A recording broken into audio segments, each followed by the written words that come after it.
নীল, আংটিটা আর নেই রে। 200 বছরের অভিশাপ মনে হয় জেগে উঠেছে। আমার বংশের আর কেউ বাঁচবে না।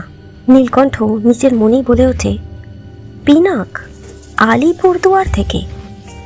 তবে কি রাজবাড়ির হীরের আংটিটা? আজ গোয়েন্দা নীলকণ্ঠ যাবে আলিপুরদুয়ার রাজবাড়ির অভিশপ্ত হীরের আংটি উদ্ধার করতে। কান পাতো, গল্প শোনার নতুন ঠিকানা। কলকাতার গোয়েন্দা নীলকণ্ঠ ভট্টাচার্য সকালের চায়ে চুমুক দিতেই পুরনো বন্ধু পিনাকের মেসেজ। আলিপুরদুয়ারের রাজবংশের ছেলে পিনাক। তাদের কুলদেবতার ঘরে সিন্ধুকে রাখা ছিল একটা হীরের আংটি, ব্রিটিশ আমলের। লোককথা বলে এই আংটি যার হাতে যাবে তার মৃত্যু অনিবার্য, যদি না সে হয় আসল রক্তের উত্তরাধিকারী। গত রাতে রাজবাড়ির 300 বছরের পুরনো সিন্ধুক থেকে উধাও সেই আংটিটা। আর তারপর থেকেই পিনাকের বাবা অসুস্থ। ডাক্তার বলেছে হার্ট ফেল, কিন্তু পিনাকের দাবি এটা অভিশাপ। পিনাকের মেসেজ পেয়ে নীলকণ্ঠ উঠে বসলো ট্রেনে। পৌঁছালো আলিপুরদুয়ার। ট্রেন থেকে নেমে বসলো গাড়িতে। কলকাতার ধুলো ধোঁয়া হর্নের চিৎকার পেরিয়ে যখন গাড়িটা NH-31 ধরল, মনে হলো ফুসফুসটা হঠাৎ বড় হয়ে গেল। পিনাকের ফোনটা পেয়ে রাতেই বেরিয়েছিল নীলকণ্ঠ। রাজবাড়ির অভিশাপ, চুরি হয়ে যাওয়া হিরে, মাথায় হাজারটা প্রশ্ন ঘুরছে নীলকণ্ঠর। কিন্তু আলিপুরদুয়ারে ঢুকতেই মাথার মধ্যে সব প্রশ্ন যেন একসাথে চুপ করে গেল। দুপাশে চায়ের বাগান, চায়ের বাগানের শেষ নেই। ভোরের কুয়াশা এখনো চাদরের মতো জড়িয়ে আছে পাতাগুলোকে। সবুজ, চারিদিক সবুজ। এত রকমেরও সবুজ হয়। কচি কলাপাতা সবুজ, আবার গহীন জঙ্গলের কালচে সবুজ। মাঝে এক একটা মেয়ের মাথার টুকরি চা পাতা তুলছে। নীলকণ্ঠকে দেখে লাজুক মুখে হাসল। শহরের মানুষরা এই হাসি কবেই ভুলে গেছে।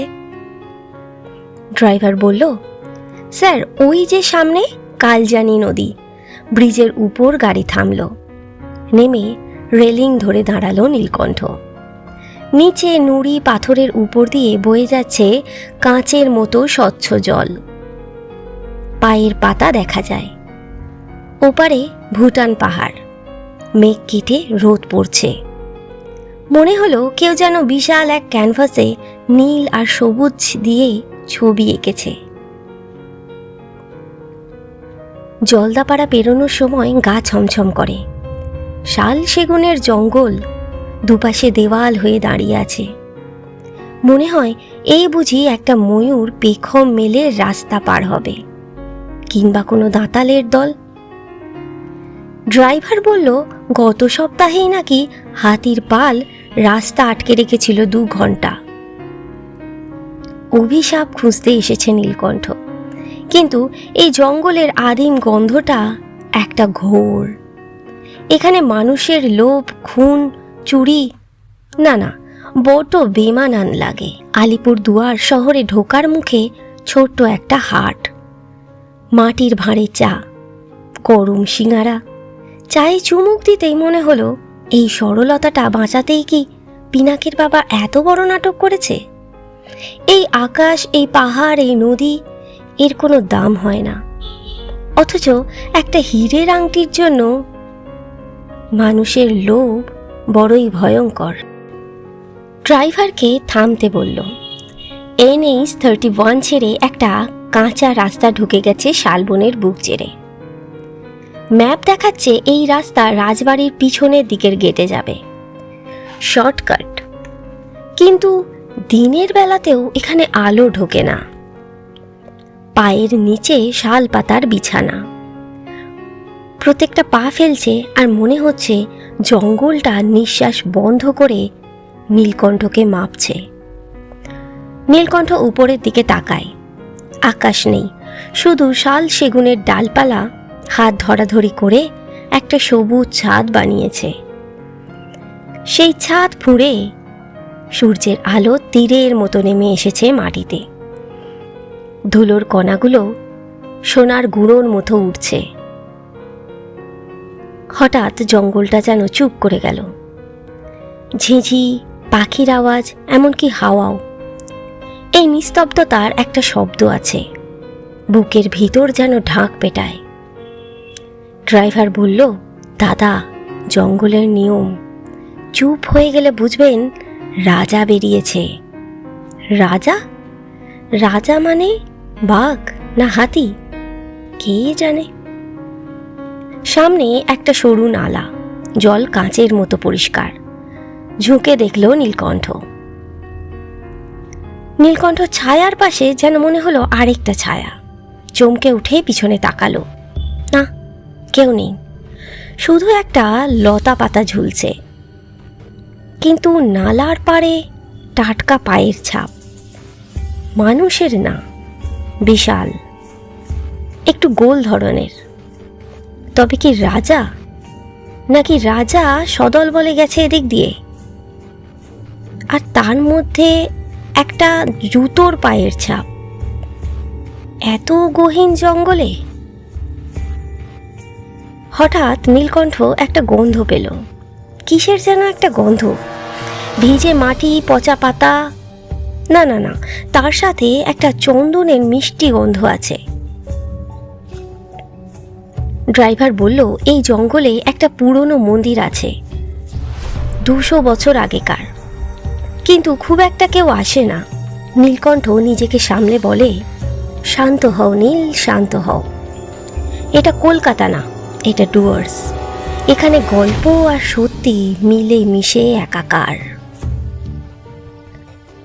আংটি উদ্ধার করতে এসেছি, কিন্তু মনে হচ্ছে জঙ্গল নিজেই একটা বিশাল রহস্য নিয়ে নীলকণ্ঠর কাছে দাঁড়িয়ে আছে।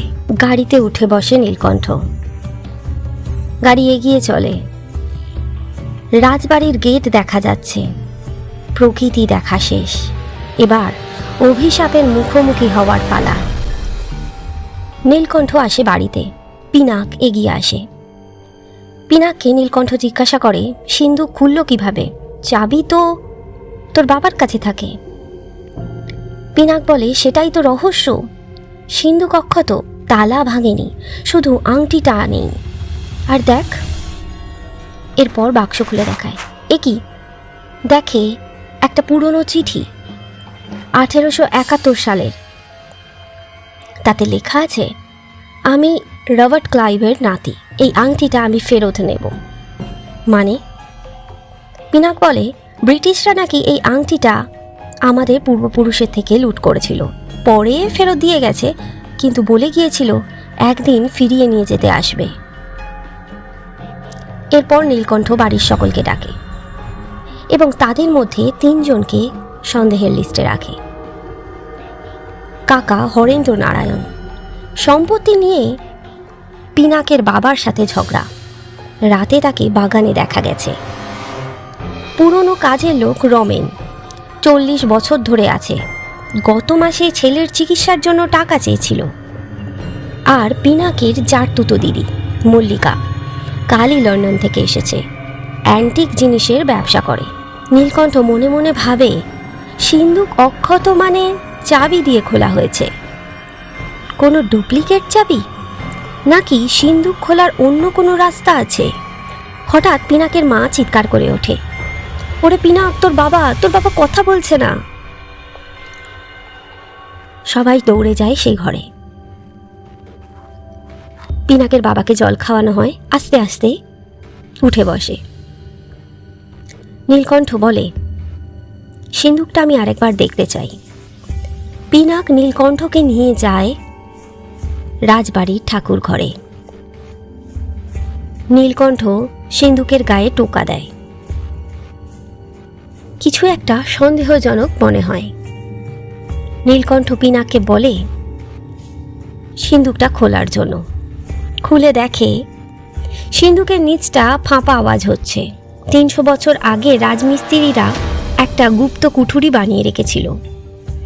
তার মানে আংটিটা চুরি হয়নি, কোনো ভাবে সরানো হয়েছে। কাকা হরেন্দ্র বলে ওঠে, মানে কে সরালো আংটিটা? নীলকণ্ঠ বলল, যে জানতো এই গুপ্ত কুঠুরির কথা, যে জানতো অভিশাপের গল্পটা। নীলকণ্ঠ মনে মনে ভাবে এই কাজ হয়তো পিনাকের বাবা নিজেই করেছেন। নীলকণ্ঠ যায় পিনাকের বাবার কাছে, কথা বলে, আর তারপর এসে জানায়, নীলকণ্ঠ, গতকাল ডাক্তার বলে গেছেন তোর বাবার হাতে বেশি দিন সময় নেই। উনি জানেন উনি মারা গেলে সম্পত্তি নিয়ে তোদের ভাই বোনেদের মধ্যে খুনোখুনি হবে, আর তাই তিনি চেয়েছেন আংটিটা চুরি হয়ে যাক, যাতে সবাই ভাবে অভিশাপ লেগেছে আর সম্পত্তির লোভ ছেড়ে দেয়। তাই তিনি কাল রাতে রমেন কাকাকে দিয়ে সিন্দুকের নিচ থেকে হীরের আংটিটা সরিয়েছেন। রমেন কাকাকে ডাকা হলো। রমেন কাকা কাঁদো কাঁদো স্বরে বলল, বড় কর্তাবাবু আমাকে বলেছেন, আমাকে বাঁচান, মালিককে বাঁচান। পিনাকের বাবা বলে, পিনাক, লোভ মানুষকে পশু করে দেয়। এই আংটি আমি মাটিতে পুঁতে দিতে চেয়েছিলাম। নীলকণ্ঠ বলে, তাহলে কেস সলভ। কিন্তু পিনাক, একটা প্রশ্ন, 1871 সালের চিঠিটা সিন্ধুকে এলো কিভাবে? তখন তো তোর বাবা জন্মাননি। হঠাৎ নীলকণ্ঠ দেখে দরজার বাইরে কারোর একটা পা। নীলকণ্ঠ বলে ওঠে, কে আছে দরজার বাইরে? তখন সেখান থেকে বেরিয়ে আসে মল্লিকা। মল্লিকা বলে, রবার্ট ক্লাইভের নাতি এখনো বেঁচে আছে, আর আংটিটা তার প্রাপ্য, সেটা ভুলে গেলে কিন্তু চলবে না। নীলকণ্ঠ বলে, তাহলে খেলা এখনো শেষ হয়নি, আসল চোর এখনো রাজবাড়িতেই আছে পিনাক। নীলকণ্ঠ বলে, তাহলে মল্লিকা দেবী, আপনার তো দারুণ অভিনয়। লন্ডন থেকে অ্যান্টিক ব্যবসায়ী সেজে আসা 1871 চিঠি সিন্ধুকে রাখা, সবই তাহলে আপনার প্ল্যান। কিন্তু আপনার গল্পে 3টে ফাঁক থেকে গেছে। নীলকণ্ঠ বলে, রবার্ট ক্লাইভ 1774 সালে মারা গেছেন, তার নাতি 2026-এ বেঁচে থাকলে তার বয়স হতো 200 বছর। কিন্তু ক্লাইভের কোনো বাঙালি নাতি তো ছিল না, ইতিহাস তো তাই বলে।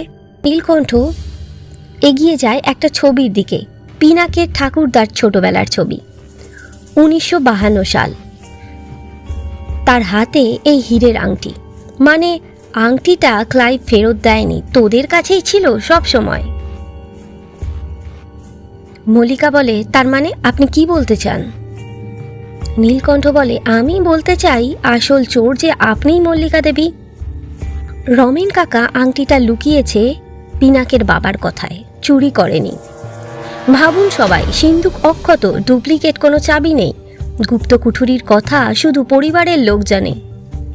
বাইরের কেউ আংটিটা নিলে সে এটা বেচতে যাবে, কিন্তু আংটি বাজারে ওঠেনি, তার মানে আংটি এখনও এই বাড়িতেই আছে, আর সাথে আংটির চোরও আছে। এরপর নীলকণ্ঠ পিনাকের বাবার একটা ডায়েরি নিয়ে আসে আর বলে, এটাই হলো আসল প্রমাণ। পিনাকের বাবা অরুণাভ নারায়ণ, আপনি 6 মাস না, আপনার হাতে কয়েক সপ্তাহ সময় আছে। Liver cancer last stage.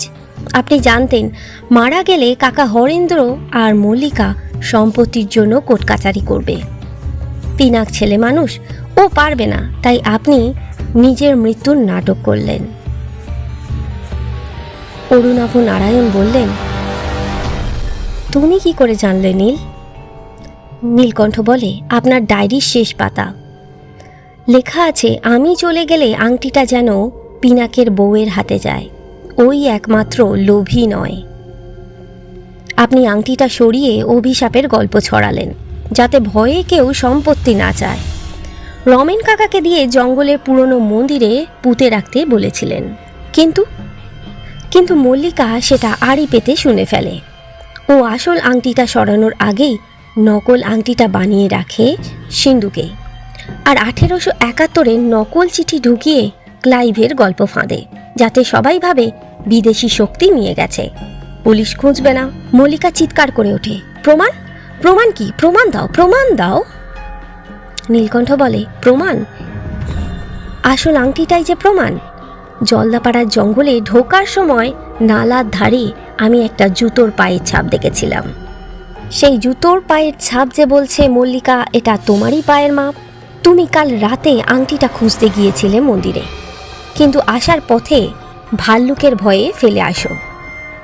আমি আজ এখানে আসার সময় সেই আংটিটা খুঁজে পেয়েছি। পিনাক চেঁচিয়ে ওঠে, মল্লিকাদি তুমি? নীলকণ্ঠ বলে, লোভ রে পিনাক, 200 বছরের অভিশাপ না, লোভই হলো আসল অভিশাপ।